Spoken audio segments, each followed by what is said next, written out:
দেখতে পাচ্ছি অনেকেই খাওয়া দাওয়া করতেছে। আমাদের একটা ভাইকে পেয়েছি, আমরা একটু কথা বলার চেষ্টা করি। ভাই কেমন আছেন? অনেক ভালো আছি ভাই। এই অনুষ্ঠানে আসতে পেরে আপনার কেমন লাগছে? সর্বোচ্চ ভালো। এই অনুষ্ঠানে যে এরকম আয়োজন হবে আমি ঠিক শুনছি, কিন্তু বুঝে ওঠেনি যে এত বেশি আনন্দ হবে। অনেক আনন্দ, অনেক আনন্দ। না, আমি এর আগে আমার যে বয়সে এটা এরকম অনুষ্ঠানে এই প্রথম পেয়েছি।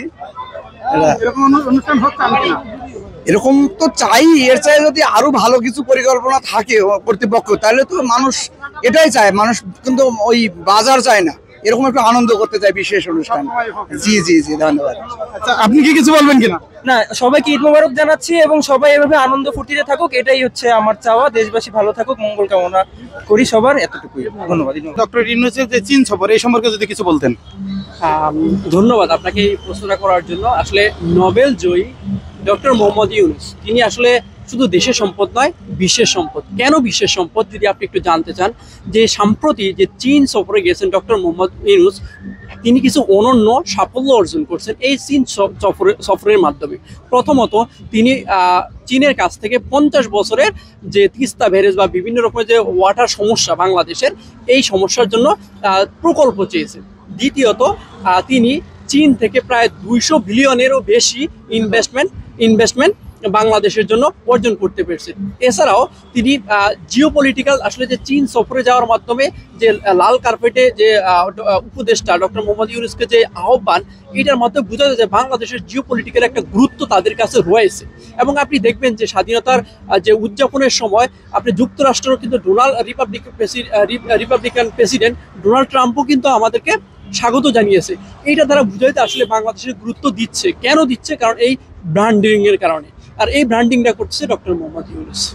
আরেকটা শুনেছিলেন কিনা জানি না, মায়ানমারের জান্তা সরকারও কিন্তু ডক্টর ইউনূসের সঙ্গে বৈঠকে বসতে চাচ্ছেন, আপনি জানেন কিনা বিষয়টা? হ্যাঁ জি, আপনাকে ধন্যবাদ। আসলে এটা বিষয় বলবো, দেখেন সাম্প্রতি মায়ানমারে বিশাল বড় এক ভূমিকম্প হয়েছে। ডক্টর মোহাম্মদ ইউনূস তিনি জানেন আসলে আমাদের সাথে যে জিওপলিটিক্যাল গুরুত্বটা কত, এই কারণে তিনি পার্শ্ববর্তী প্রত্যেকটা দেশের সাথে সুসম্পর্ক গড়ে তুলছেন।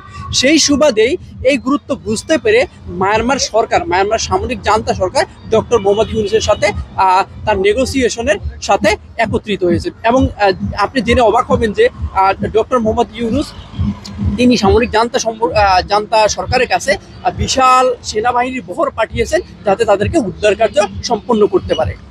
এটা দ্বারা বোঝায় যে আসলে এর মাধ্যমে আমরা এটাই বুঝতে পারি যে আমাদের দেশে যে 11.5 লাখ রোহিঙ্গা আছে, সেই সমস্যার সমাধানে আমরা দ্বার প্রান্তে চলে গিয়েছি। আর চীন সফর নিয়ে যেটা দেখতে পাচ্ছি যে চীন সফরের মাধ্যমে ডক্টর মোহাম্মদ ইউনূস যে একটা সবার কাছে যে একটা গ্রহণযোগ্যতা পাচ্ছে, দেশ বিদেশে যে গ্রহণযোগ্যতা দেখা যাচ্ছে, বা নোবেল বিজয়ী যে উনাকে যে চীনের বিশ্ববিদ্যালয়ে যেভাবে তাকে সম্মান জানানো হলো, ডক্টরেট ডিগ্রি প্রদান করা হলো, তার মাধ্যমে আমরা দেখতে পাচ্ছি যে তার যে গ্রহণযোগ্যতা বা অন্যান্য দেশে তার মাধ্যমে যে আমরা একটা কানেক্টিভিটি তৈরি করতে পারবো, বা কূটনৈতিক অঙ্গনে তার যে একটা অগ্রগতি, কূটনৈতিক অঙ্গনে তার যে একটা অবদান আমরা ভবিষ্যতে দেখতে পারি, বা এই তার যে পুরো অন্তর্বর্তী সরকারের প্রেক্ষাপটে যে কূটনৈতিক যে তার দক্ষতাগুলো আসলে ভালোভাবে ফুটে উঠছে এই চীন সফরের মাধ্যমে। এবং সামনে আশা করা যাচ্ছে যে এইভাবেই তিনি তার কূটনৈতিক দক্ষতা দেখিয়ে যাবেন। দুইটা ঘটনা ঘটেছে, একটা হচ্ছে শেখ হাসিনা চীন সফরের পরে কিন্তু খুনি হাসিনার পদত্যাগ হয়েছে, আর ডক্টর ইউনূস চীন সফর থেকে কি কি সফলতা এনেছে বলে আপনি মনে করেন? জি, ডক্টর ইউনূস চীন সফর থেকে আসলে চীনে দেখলাম আমরা যে অনেকগুলো বিনিয়োগের যে ব্যাপারগুলো চলতেছে, যে বিনিয়োগে বাংলাদেশের এন্টারপ্রেনারশিপের বা অঙ্গনে চীনের অনেক বিনিয়োগ হওয়ার কথা, বা চীনের থেকে বিভিন্ন অবকাঠামো, হ্যাঁ 50 বছরের যে পানি হ্যাঁ এটার যে একটা আলোচনা চলছে।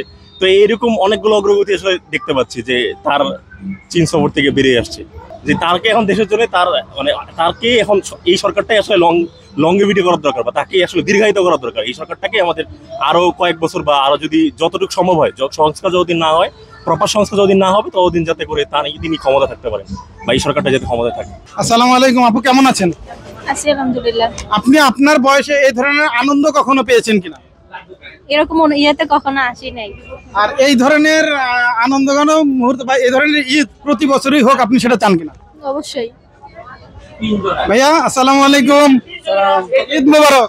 ঈদ মোবারক, কেমন আছেন? আলহামদুলিল্লাহ। আপনার কেমন লাগছে যে এত সুন্দর? আসলে এই যে অনুভূতি আসলে প্রকাশ করার মতো না। বিগত আমরা ঈদ উদযাপন করেছি বিগত বছরগুলা, এরকম ভাবে আসলে ঈদ উদযাপন হয়নি। এখানে আসার পরে আমারও খুবই ভালো লাগছে এবং আমার ফ্যামিলি আসতে সবাই একসাথে অনেক সুন্দর ঈদ উপভোগ করলাম। ধন্যবাদ। দর্শক আপনারা দেখতেছেন যে ঈদ আনন্দ ভাগাভাগি করে দিচ্ছে, আমাদের এক ছোট ভাইকে বড় ভাই খাওয়া দিচ্ছে, দেখেন মিষ্টি মুখ করাচ্ছে। খাও।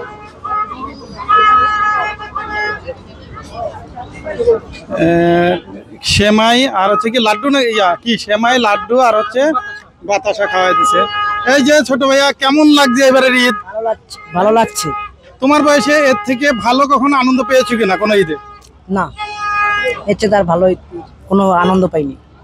সত্যি নাকি? জি জি জি, অনেক ভালো লাগছে। হ্যাঁ হ্যাঁ, অনেক ভালো লাগছে। আপনারা দেখতে পাচ্ছেন যে এক ভাই আরেক ভাইকে ঈদের আনন্দ ভাগাভাগি করে নেওয়ার জন্য খাইয়ে দিয়েছে। কেমন আছেন? আলহামদুলিল্লাহ ভালো। আপনার বয়সে যতগুলো ঈদ দেখেছেন এই ঈদটা কেমন মনে হচ্ছে? খুব ভালো মনে হচ্ছে, অন্যান্য ঈদের চেয়ে অনেক ভালো হয়েছে। শেখ হাসিনার আমলের ঈদ কেমন ছিল আর ডক্টর ইউনূসের আমলের ঈদ কেমন হয়েছে? শেখ হাসিনার আমলের ঈদ তো এইরকম অনুভব করি নাই, এখন এখন ঘর থেকে বেরিয়ে নেই। এখন আলহামদুলিল্লাহ ভালো আছি। কেমন আছেন আপনি? আলহামদুলিল্লাহ। আপনার বয়সে আপনি এই ধরনের আনন্দময় একটি ঈদ কখনো পেয়েছেন কিনা? আসলে এরকম কখনো দেখা যায়নি, তো প্রথমবার আসলাম, দেখলাম, খুবই ভালো লাগতেছে। নামাজে কি অংশগ্রহণ করতে পারছিলেন? জি, নামাজে পারতে হ্যাঁ, জি জি জি কেমন লাগছে? জি, খুবই ভালো লাগছে। দর্শক আপনারা দেখতে পাচ্ছেন এক ভাইকে আরেক ভাইকে খাওয়া দিচ্ছে, কত তারা আনন্দ ভাগাভাগি করে নিচ্ছে। আচ্ছা, আপনি আপনার বয়সে এই ধরনের আনন্দ কখনো পেয়েছেন কিনা? না না না, এবারই প্রথম, অনেক ভালো লাগতেছে। এই যে আনন্দের একটা আয়োজন করলো ডক্টর ইউনূস, আপনি তার সম্পর্কে কিছু বলবেন কিনা? আচ্ছা, আপনি আপনার অনুভূতি বলবেন কিনা? আমার অনুভূতি অনেক ভালো, আর কিছু বলার নেই। এরকম অনুষ্ঠান মানে প্রতি প্রতিতে চাই ইনশাআল্লাহ। ভয় পাচ্ছেন? না ভয় না। আচ্ছা, খাওয়া দাওয়া করতেছে এই জন্য হয়তো বা কথা বলতে পারতেছেন না। ওয়ালাইকুম আসসালাম, বলেন। ঈদ মুবারক। Thank you. আপনার নাম কি? সারা জামা। কেমন লাগছে আজকে? খুব মজা। খুব মজা। আসসালামু আলাইকুম। আসসালাম। আপনি আপনার বয়সে এরকম একটা আনন্দময় ঈদ কখনো পেয়েছেন কিনা? হ্যাঁ পেয়েছি, অন্যরকম পেয়েছি। এটা নতুন আঙ্গিকে বেশ সুন্দর একটা অনুভূতি এবং সুন্দর অভিজ্ঞতা। এরকম উদ্যোগ আরো নিলে বেশ ভালো হয়। আপনি কি র্যালিতে ছিলেন? র্যালি আমি পাই নাই, আমি যখন ঢুকি তখন র্যালি শেষ হয়ে গেছে। এত সুন্দর একটি আনন্দময় ঈদ উপহার দেওয়ার জন্য ডক্টর ইউনূসকে কিছু বলবেন কিনা? জি জি, কোশ্চেনটা বুঝি। মানে আনন্দময় ঈদ উপহার দেওয়ার জন্য ডক্টর ইউনূস সম্পর্কে কিছু বলবেন কিনা?